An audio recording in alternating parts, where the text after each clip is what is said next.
우리는 고고학적 발굴과 실망스러운 만큼 모호한 후대 기록에서 300년에서 700년에 이르는 기간에 정치적으로 통일된 일본이 출현했다는 사실을 희미하게 짐작할 뿐이다. 300년 이전에 조성된 상류층의 무덤은 규모가 작고 지역 특색이 가미되어 다양한 형태로 나타난다. 300년 초반을 전후에 열쇠 구멍처럼 생기고 거대한 흙더미로 이루어진 고분이라 불리는 무덤이 혼슈의 기나이 지역에서 축조되기 시작했다. 그리고 이후 이러한 부분들은 이전에 야유이 문화권이었던 규수에서 혼슈 북부에 이르는 전 지역에서 점차 나타나게 된다. 어째서 기나이 지역일까? 아무도 이 지역에서 일본에서 비옥한 농경지대 하나였기 때문일 것이다. 이 지역은 오늘날 엄청나게 비싼 고베 소고기가 생산되는 곳이며 1868년 수도가 도쿄에서 옮겨지기 전까지 고대 도읍지였던 교토가 위치한 곳이다. 고부는 길이 450m, 높이 30m에 달하는 아마도 고대 세계에서 가장 큰 흙 무덤일 것이다. 엄청난 인력이 필요했을 거대한 무덤과 일본 전역에 걸쳐 고른 형태의 무덤이 분포된다는 사실은 그만한 노동력을 동원할 수 있는 정치적 통일을 이룬 강력한 통치자가 존재했음을 암시한다. 고분에서는 화려한 부장품이 발견되지만 아직까지 규모가 가장 거대한 무덤만큼은 발굴을 허용하지 않고 있다. 그 무덤들에는 일본 왕실의 조상들이 묻혀 있는 가능성이 높기 때문이다. 고분은 당시 일본이 중앙집권 정치체제를 구축했다는 명백한 증거이며 이는 훨씬 후대에 한국과 일본에서 쓰인 연대기에 기록된 고분 시대의 일왕과 관한 설명을 강화한다. 고분 시대에서 한국이 일본에 미친 엄청난 영향은 불교, 문자, 승마, 새로운 자기, 야금술 등을 아시아 본토에서 일본으로 전파했다는 것이다. 한국 주장대로 한국이 일본을 지배한 것이든 일본 주장대로 일본이 한국을 지배한 것이든 간에 말이다. 712년 마침내 일본은 일본의 신화이고 일본은 실제 사실을 고쳐 숨기기도 해도 첫 번째 연대기를 완성했고 이로써 역사의 광명 속에 모습을 드러내게 되었다. 적어도 712년 일본에 거주한 사람들은 의심할 여지 없이 일본인이 확신하며 그들이 쓴 옛 일본어 또한 의심할 여지 없이 혈대의 일본어의 원형이다. 현재 일왕 아키히토는 연대기가 쓰인 712년의 황제였던 이제 82번째 직손 후손이다. 그는 전통적으로 태양신 아마테라스의 손자의 손자, 손자의 손자의 손자의 손자일 뿐 전설상의 첫 번째 왕 진무는 125번째 직속 후손에게 간주된다. 일본인 조상에 관한 세 가지 학설. 일본 문화는 일만여 년간에 지속된 조문 시대보다 700년간의 짧은 야요이 시대에 훨씬 더 급격한 변화를 맞게 된다. 조문 시대의 정체성, 일본 보수성과 야요이 시대의 급격한 변화가 이루는 대비는 일본 역사상 가장 두드러진 특징이다. 분명 BC 400년경에 어떤 중대한 일이 생긴 것일 텐데 그것은 무엇일까? 그리고 현대 일본인의 조상은 조몬일까, 야요인일까, 아니면 그 둘의 혼연일일까? 일본에서는 이 세 가지 학설을 둘러싼 열띤 토의가 계속되고 있다. 첫 번째 학설은 조몬의 수렵 체지민 자체가 점차 현대 일본인으로 진화했다는 의견이다. 그들은 이미 수천 년간 마을을 이뤄 정착 생활을 해왔기 때문에 농업에 받아들였을 것이라고 주장한다.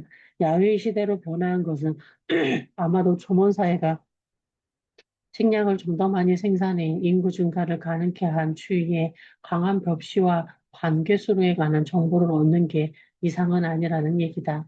이 학설은 몇몇 현대 일본인에게 설득력을 갖는다. 왜냐하면 이는 한국인의 유전자가 일본인의 유전자로 전해졌다는 환영받지 못할 이야기를 축소하며 일본인이 최소 1만 2천 년간 독자성을 키워온 것으로 그리기 때문이다. 두 번째 학설은 위의 학설을 선호하는 일본인에게 환영받지 못하는 것으로 야요이 시대의 변화가 어마어마한 수의 한국의 농업기술과 문화 그리고 유전자를 가지고 이주한 결과라고 주장한다. 규수는 한국보다 따뜻하고 습한 벼농사를 짓기에 매우 적합한 환경이니 한국인 식량 생산에서는 천국처럼 보였을 것이다. 한 연구 결과에 따르면 야요미 일본은 한국에서 이주한 지 수백만 명 받아들였으며 이들 이민자들은 야요이 전환기 무려 7만 5천 명 정도였을 것으로 추측되며 조모의 유전자를 압도했다는 것이다. 만약 그렇다면 현대일본인은 지난 2000년간 그들의 고유한 문화를 수정 발전시켜온 한국인 이민자의 자손이란 얘기다. 하지만 마지막 학설은 한국에서 이주가 이루어졌다는 증거는 인정하지만 그것이 엄격한 구매였을 견해는 부정한다. 그 대신 벼농사의 생산성이 높다 보니 수가 적은 이주회사 식량 생산자들이 조몬 수렵 채집민보다 훨씬 빠르게 인구가 늘어나 결국 그들을 압도했을 것이라는 설명이다. 예를 들어 한국인 5천 명이 교수해 왔다고 가정해보자. 그들은 변호사를 지으며 아이를 낳아 기를 것이고 그렇게 해서 1년에 1%씩 인구가 증가한다. 이는 수렵 채집민의 증가율보다 훨씬 높은 수치지만 농경 문화권에서는 쉽게 달성할 수 있다. 일례로 현재 케냐의 일부는 1년에 4.5% 증가한다. 700년 이후 이주자 5천 명은 자손을 5만 명 넘게 남길 것이고 조모원은 자치를 감추게 될 것이다. 두 번째 학설과 마찬가지로 대규모 이주 연구도 한국인이 현대 일본인의 조상이 된 것이다. 세계의 다른 지역에 나타나 비슷한 양상의 변화와 비교해 보았을 때 두 번째나 세 번째 학설이 내게는 첫 번째 학설보다 더 타당해 보인다. 지난 1만 2천 년간 농경은 전 지구상에서 채 9군데가 되지 않은 곳에서만 발생했다. 중국, 비옥한 초승달지대, 나일강, 티그리스가 페르시아만을 연결하는 고대 농업지역 지대, 그리고 다른 몇몇 지역 말이다. 1만 2천 년 전 지구에 살던 사람들이 모두 수렵과 채집을 했다. 오늘날 인류 대다수는 식량 생산이고 나머지도 식량 생산자가 있어야 먹고 사는 형편이다. 이렇듯 얼마 안 되는 발상지에서부터 농경이 퍼지게 된 이유는 수렵 채집민이 농경을 받아들인 결과가 아니라 조문인이 BC 1700년에서 BC 400년까지 그러했듯이 수렵 채집민은 보수적인 경향이 있다. 그 대신 농경은 좀 더 우월한 농사 지역을 발전시킨 식량 생산자들이 수렵인과 이족 결혼을 한 후 수렵인을 죽이거나 그들을 경작하기 적당한 땅에서 몰아내며 전파되었다. 근대에 들어 유럽의 식량 생산자들은 북아메리카 서대의 인디언과 오스트리아의 원주민, 남아프리카의 산족을 몰아내고 그 땅을 차지했다. 이와 비슷하게 선사시대에는 석기를 이용하는 식량 생산자들이 유럽과 동아시아, 인도네시아까지 수렵인을 모조리 대체했다. 선사시대 내내 식량 생산자들이 수렵인들에게 취한 이득은 아주 적지만 BC 400년의 한국인 식량 생산자들은 조문 수렵인에게 막대한 이익을 취했을 것이다. 왜냐하면 한국인은 이미 철기와 집약 농업에 관한 고도로 발달된 기술을 가지고 있었기 때문이다. 일본에 관한 이 세 학설 중 어느 것이 맞을까? 이 질문에 바로 답할 수 있는 유일한 길은 조호몬인 야요인의 유골과 유전자를 현대 일본인과 아이누인과 비교한 것이다. 최근 몇 년간 분자 유전학자들은 고대 인류의 유골에서 DNA를 추출해 고대 일본인과 현대인의 모 집단을 비교하는 실험을 했다. 그리고 그들은 조모닌과 야교인의 골격이 평균적으로 쉽게 구별된다는 사실을 확인했다. 조모니는 키가 작은 편이고 상대적으로 아랫팔이 길며 다리가 짧다. 둥글 넓적한 얼굴은 눈 사이가 멀고 눈두덩이가 두드러지게 솟아오른 데다 코와 콧마루가 뚜렷한 얼굴 지형도를 그릴 수 있다. 야유인은 조모니인보다 평균 3에서 5cm가량 더 크고 얼굴은 길고 좁으며 눈 사이가 멀고 눈두덩이가 코는 평평하다. 몇몇 야유인 유골은 여전히 조모닌과 비슷한 모양이었지만 그것은 조몬과 야유인 변천에 관한 어떤 이론에서도 예상할 수 있는 바다. 그러나 고분 시대에 이르러서는 아이누인을 제외한 모든 일본인의 굴곡이 같아지며 현대 일본인, 한국인과 닮은 형태로 나타난다. 이런 관점에서 볼 때 조몬인의 두개골은 현대 일본인과 다르고 현대 아이누인과 가장 유사하다고 할 수 있다. 반면 야요이는 두개골은 현대 일본인과 가장 닮았다. 현대 일본인이 한국인과 비슷한 야요인과 아이누인과 비슷한 조모인의 흉내를 나는 가정하에 유전학자들은 이 두 유전자 그룹을 상대적인 구성 비율을 계산하려고 한다. 결론은 한국인, 야요인 쪽이 우세하다는 것이다. 아이누인, 초목인 유전자는 한국인 이주자들이 가장 많이 도착하고 조문인 인구가 가장 적었던 일본 서남부에서 제일 희박하게 나타난다. 그러나 견과류 숲이 움창하고 조문인 인구 밀도가 가장 높으며 야요인의 병용사가 번성하지 못한 일부 일본 북부 지역에서는 아이누인, 초목인 유전자 구성 비율이 가장 높다. 그러므로 한국인의 이주는 현대 일본인에게 정말로 막대한 영향을 미쳤다고 할 수 있다. 비록 아직은 이주가 엄청난 규모였으며 아니면 규모였는지 아니면 소수였는지 높은 인구 증가율에 힘입은 팽창이었는지까지는 말할 수 없지만 말이다. 또 아이누이는 야요인을 지배한 한국인과 현대 일본인의 유전자가 뒤섞인 조몬인의 후속일 확률이 높다.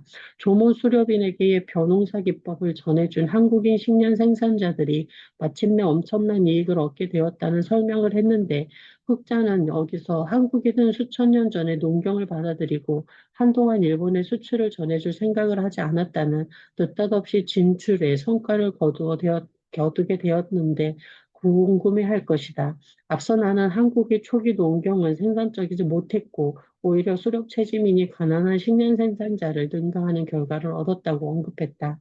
결국 농업 생산량이 수렵과 균형에 맞추게 되고 야요인 혁신을 가져온 원동력은 아마도 동시에 진행된 네 가지 요소와 조화를 이루기 때문일 것이다. 그것은 바로 마름론에 비하는 비생산적인 벼농사가 아니라 관계수로를 이용한 벼농사로 발전, 추운 기후에 견디는 품종이 지속적인 개량, 한국의 식량 생산, 인구 증가와 이주에 대한 압력, 그리고 나무와 삽과 괭이, 벼농사에 필요한 다른 기구들을 대량으로 생산할 수 있게 한 철기의 발달이다. 철과 집약 농업이 동시에 일본에 전파된 사실은 결코 우연이 아니다. 나는 이 장을 시작하면서 어떻게 외모가 독특한 아이누인과 그렇지 않은 일본인이 함께 일본에 살게 되었는지에 관해 명백한 해석을 내놓았다. 아이누이는 원래 일본에 살던 원주민의 후손일 확률이 높고, 일본인은 근래 일본에서 이주해 온 민족에서 이어져 내려오는 것이라는 의견이다. 이제 그 주장의 근거가 되는 고고학과 형이 인류학, 유전학에서 찾아볼 수 있는 본격적 증거를 살펴볼 차례다. 하지만 나는 많은 사람, 특히 일본인으로 하여금 다른 해석을 모색하게 할 유력한 반론 또한 제기했다. 그것은 만일 일본인이 정말로 근래 한국에서 유입된 이주자의 후손이라면 일본어와 한국어가 매우 흡사할 것이라고 짐작할 수 있다는 점이다. 다시 말해 만일 일본인이 머지않아 아는 관계에서 규슈 지방에서 아이누인과 닮은 조문 토착민과 한국에서 온 야요인의 침략들의 혼혈에서 유래했다면 일본어는 한국어와 아이누어 양자와 매우 밀접한 유사점을 보였을 것이다. 하지만 일본어와 아이누어 사이에는 뚜렷한 관련이 없고 일본어와 한국어 역시 큰 차이를 보인다. 겨우 2400년 전에 민족의 윤활이 일어났는데 어떻게 해서 이렇게 차이가 날 수 있단 말인가? 이러한 모순에 대한 설명은 다음과 같다. 규수에 살던 조모니는 언어와 이주해온 야오이는 언어는 사실 현대 아이누어와 한국어와 그다지 유사하지 않다는 것이다. 우선 아이누어를 살펴보자. 알다시피 아이누어는 근래에 일본인의 일부인 홋카이도에 살던 아이누인에 사용했던 언어다. 홋카이도의 조문인 역시 아이누어와 비슷한 말을 썼을 가능성이 크다. 하지만 규수의 조문인은 분명 다른 언어를 썼을 것이다. 규수의 남쪽 끝에서 홋카이도의 북쪽 끝까지 일본 열도의 총 길이는 2,400km에 달한다. 이로써 조문 시대에는 도구 제작 기술과 토기 형태가 지역에 따라 매우 다양하게 나타났고, 이러한 지역적 차이는 역사적으로도 계속돼 정치적 분쟁을 불러왔다. 1만 년 동안 조문 시대가 지속되면서 그에 상응하는 다양성 역시 크게 발달했을 것이다.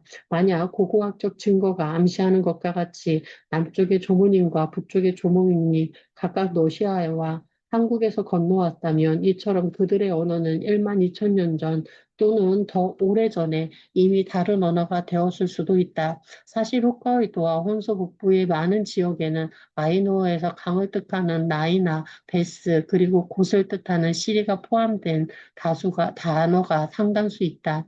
하지만 이렇듯 아이누어의 영향이 짙게 된 이름은 일본 남부에서 찾아볼 수 없다. 이는 야요인인과 일본인 정복자들이 조목의 여러 지명을 차용했음을 뜻한다. 미국에 이주한 백인들이 매사추세츠나 미시시피와 같은 원주민 지명을 사용하는 것과 마찬가지다. 물론 아이누어가 일본 보단에서만 사용된 언어였다는 점은 염두에 두어야 한다. 한편 규수에서 사용된 조문어는 폴리네시아어와 인도네시아어, 타이완의 토착어가 속하는 오스트레일리아 어족과 같은 뿌리에서 파생된 것이다. 많은 어학자들은 일본어가 오스트레일리아 어족의 메시아 어족에서 어느 정도 영향을 받았다고 지적해왔다. 가령 두 언어 모두 이른바 개음절, 모음으로 끝나는 음절, 히로히토를 예를 들 수 있다를 선호하는 경향을 보인다. 고대의 타이완인은 태어난 해상 민족이었는데 그들의 후손은 사방으로 진출해 흩어졌고 그들 가운데 일부가 북상해 규수에 도달할 수 있다.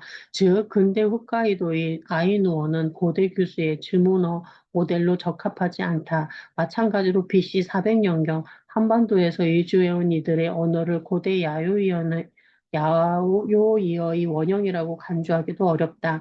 한국은 정치적 통일을 이룩한 676년 이전에 새 왕국으로 분리되어 있었다. 현대 한국어는 그중 삼국을 통일한 신라 언어에 유래했지만 신라는 일본과 그다지 긴밀한 관계를 맺지 않았다. 한국의 초기 연대기를 보면 삼국은 서로 다른 언어를 사용했다. 신라의 복수된 고구려와 백제의 언어는 후세에 거의 알려지지 않았지만 일부 전해지는 고구려어 단어들을 보면 현대 한국어보다 오히려 옛 일본어의 그것과 더욱 유사하다. 삼국이 통일되기 전인 BC 400년경 한반도 언어는 좀 더 다양한 형태를 띠었을 것이다. 당시 일본에 전해져 현대 일본어의 기원이 된 한반도 언어는 현대 한국어의 기원이 된 신라 언어와 크게 달랐으리라는 것이 내 생각이다. 그러므로 오늘날의 한국인과 일본인은 언어보다 외모나 유전자에서 더 많이 유사점을 찾을 수 있다. 이러한 결론은 일본과 한국 양국이 최근 서로에 대한 감정이 좋지 않은 탓에 어디에서도 인기를 끌 만한 주장이 아닌 것 같다. 양국의 지난 역사는 서로에게 좋지 않은 감정은 품게 했다. 아랍인과 유대인의 경우처럼 한국인과 일본인은 같은 피를 나누었으면서도 오랜 시간 서로에 대한 적의를 키워왔다. 하지만 동아시아 중동에서의 이러한 반목은 함께 해결해 나갈 수 있다. 한국인과 일본인은 수긍하기 어렵겠지만 그들은 성장기를 함께 보낸 쌍둥이 형제와도 같다. 동아시아의 정치적 미래는 양국이 고대를 쌓아온 유대에 성공적으로 재발견할 수 있느냐에 달렸다 해도 지나친 말이 아니다. 토스.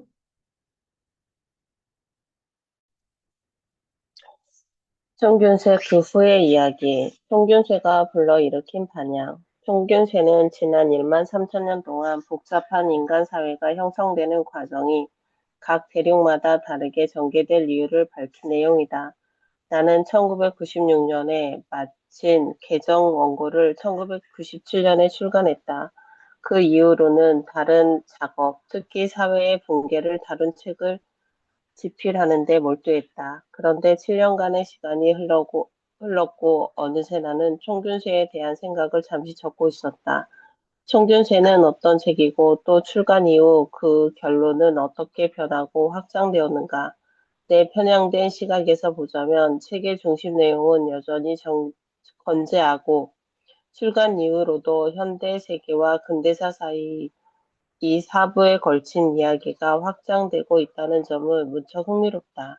나는 사회가 인간의 생물학적 차이가 아니라 환경의 차이 때문에 각 대륙마다 다르게 발전했다는 요지의 결론을 내렸다. 진보된 기술, 중앙집권적 정치 조직, 그 밖의 복잡한 사회의 여타 특징들은 오직 잉여 생산의 축적이 가능한 인구 밀도가 높은 정주 사회, BC 8500년경에 시작된 농업의 식량을 의존하는 인구에서만 나타난다. 하지만 농업의 발생에 주요한 역할을 하는 작물화와 가축화가 가능한 야생식물과 동물종은 대륙에 따라 매우 불균등하게 분포했다. 작물화와 가축화가 가장 용이한 야생종은 지구상에서 9군데의 협소한 지역에 집중되어 있었고, 그곳은 식량 생산을 최초 시작한 지역이 되었다.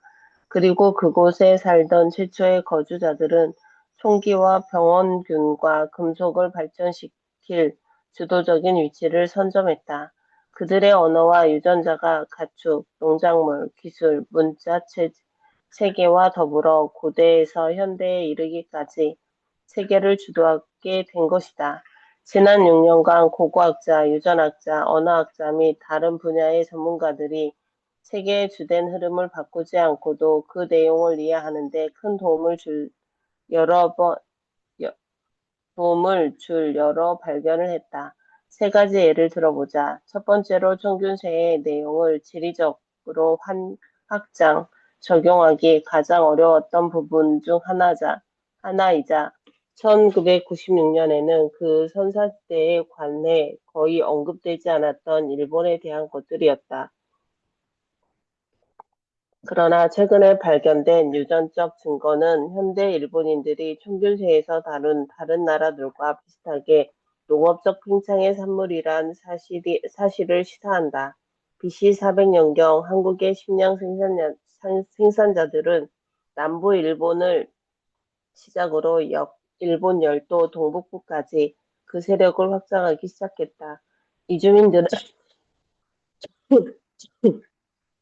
이주민들은 집약적인 벼농사와 금속 도구를 전파했고, 비옥한 초승달지대에 살던 농경민들이 영역을 넓혀 유럽의 원시 수렵 채집인들과 섞여 현대 유럽인이 된 것처럼 현대 아이누족과 관련 있는 원시 일본인과 섞여 오늘날의 일본인이 되었다. 다른 예로 멕시코의 옥수수, 콩, 호박류가 동부 멕시코와 동부 텍사스를 통과하는 가장 직접적인 경로를 따라 동서부 미국으로 전해졌다고 하는 고고학자들의 기존 가설이다. 하지만 현대 이 경로는 농사를 짓기엔 너무 건조했다는 점이 점차 확인되고 있다. 대신 그 작물들이 좀 더 긴 경로를 거쳐 아나사지, AD 100년경부터 현대까지 이어지는 애리조나, 유타 등의 접경 지역에서 발달한 인디언 사회의 발생을 촉발하며 멕시코에서 미국 서남부로 확산되었고, 이후 태평원의 계곡을 거쳐 멕시코와 콜로라도에서부터 미국 동남부로 뻗쳤을 거란 의견이 힘을 얻고 있다. 마지막 예로는 10장에서 언급한 동서로 작물이 빠르게 전파된 유라시아 대륙과 한 작물 혹은 그와 관련된 작물이 남북 축을 따라 느리게 전파되거나 반복적으로 재배되는 식으로 작물화가 진행된 아프리카 대륙과 비교를 들 수 있다. 이 대비되는 두 가지 유형을 집중할 더 많은 예가 계속해서 발견되고 있다. 그러나 유라시아에서 가축화된 어종의 주요 포유류 대부분은 아메리카의 작물과 비슷하게 유라시아의 다른 지역에서 독립적인 가축화 과정을 반복적으로 겪은 것으로 밝혀졌다. 이뿐 아니라 농업의 발생이 어떻게 고대 세계의 농업적 기반을 둔 복잡한 사회의 발생을 촉발시켰는지 하는 문제를 이해하는 데 도움을 준 나를 매혹시킬 만한 여러 발견들이 있었다. 그러나 총균세가 이룬 가장 큰 진보는 책의 요점 자체가 아니라 그 설명이 여러 영역으로 확장되었다는 성과다. 출판 이후 수천 명의 사람들이 내게 편지를 쓰고 전화를 했으며 이메일을 보내거나 나를 붙잡고 총균세에 쓴 고대 대륙의 성격과 그들이 연구하는 현대의 성격 사이에서 발견한 유사점이나 차이점을 얘기했다. 종합하자면 주로 네 가지 질문으로 요약할 수 있다. 뉴질랜드의 머스킷 전쟁에 관한 질문이 그 중 하나이며 왜 중국이 아닌 유럽의 문명이 발전했는가 하는 끊이지 않는 끊이지 않는 의문, 고대와 현대의 무역에서 진행되는 보다, 경쟁의 보다 상세한 유사점들, 그리고 나라별로 빈부의 차 존재는 오늘날 상황과 총균세의 관련성이 그것이다. 기술 확산의 영향과 기술 습득을 위한 노력. 1996년에 나는 강력한 신기술이 어떻게 확산되는지 신뢰를 들면서 19세기 뉴질랜드에서 벌어진 머스킷 전쟁이라 명명한 현상에 대해 간략하게 서술했다. 머스킷 전쟁은 1818년과 1830년 사이에 뉴질랜드의 토착민이 마오리족 사이에서 벌어진 복잡하면서도 좀처럼 이해할 수 없는 일련의 부족 전쟁을 뜻한다. 그들은 이전에는 돌이나 나무로 만든 무기로 싸웠지만 이때는 유럽에서 전해진 총기를 들고 싸웠다. 그 이후에 출간된 책 두 권은 뉴질랜드의 혼란스러운 시기에 대한 이해를 높이고 이를 좀 더 넓은 역사적 맥락에서 총균세와 관련성을 파악할 수 있게 되었다. 1800년대 초에 유럽의 무역상과 선교사, 포교 선단들은 마오리족이라고 알려진 폴리네시아 식량 생산자들과 어부들이 600년간 살아온 뉴질랜드에 드나들기 시작했다. 최초의 유럽 방문객들은 뉴질랜드 북단으로 모여들었고 유럽인들과 가장 먼저 접촉할 수 있었던 북쪽의 마오리족들은 그렇게 해서 머스킷 소총을 먼저 획득했다. 그들에게 머스킷 소총은 그것을 가지지 못한 다른 부족에 비해 큰 군사적 이점을 주었다. 그들은 그 소총을 그들의 오랜 적인 이웃 부족들에게 보복하는 데 사용했다. 그들은 또한 명예와 노예를 얻기 위해 수백 킬로 떨어진 마오리 부족을 향해 원거리 습격이라는 새로운 유형의 전쟁에 머스킷 소총을 사용했다.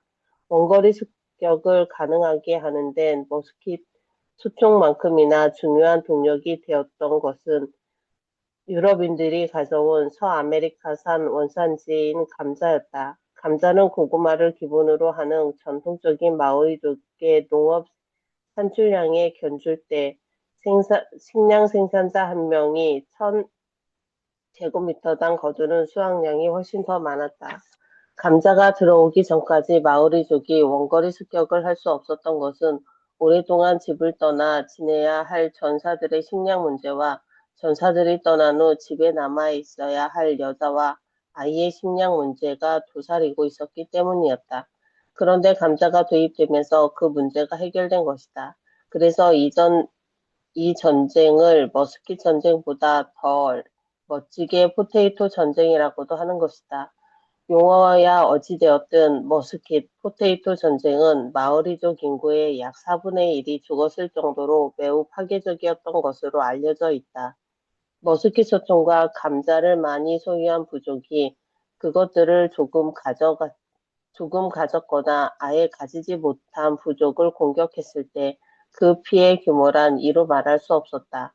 머스키 소총과 감자를 보유하지 못한 부족 중 어느 부족들은 그것을 얻어보기도 전에 거의 몰살된 반면 어떤 부족들은 그것을 얻기 위해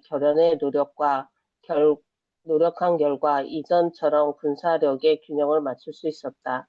이 장에서 서술한 마오리족에 의해 자행된 모리오족의 대학살은 이 전쟁의 한 단면을 보여준다. 머스키 포테이토 전쟁은 지난 1만 년간 면면이 흘러온 역사의 주요한 과정을 설명한다. 이는 총기와 병원균과 금속, 그리고 좀 더 이른 기술적 군사적 이점을 점한 집단이 그렇지 않은 집단을 완전히 대체하거나 새 기술을 공유하게 될 때까지 희생시키면서 확산된 과정이다.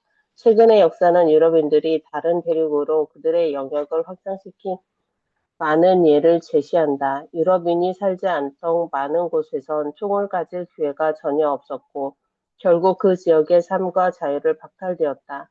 하지만 일본은 총을 습득한 데 성공했고 사실은 제 습득이지만 독립을 지켜 50년이 채 되지 않은 1904년에서 5년 사이에 치른 러일 전쟁에서 유럽 세력에 패배시키는데 새로운 총을 사용했다. 북아메리카 평원의 인디언들과 서아메리카의 아라우칸족, 뉴질랜드의 마오리족, 에티오피아인들은 총을 얻어 오랜 기간 유럽인들의 정복을 저항했지만 결국 실패하고 말았다. 오늘날 3세계 국가들은 신기술과 농업의 이점을 습득함으로써 제1세계를 따라잡기 위해 최선을 다하고 있다. 인간 집단이 서로 경쟁하면서 발생하는 기술과 식량 생산의 확산은 지난 1만 년 동안 수많은 시대와 장소에서 답습되었음이 분명하다. 여기까지 하겠습니다. 네, 감사합니다.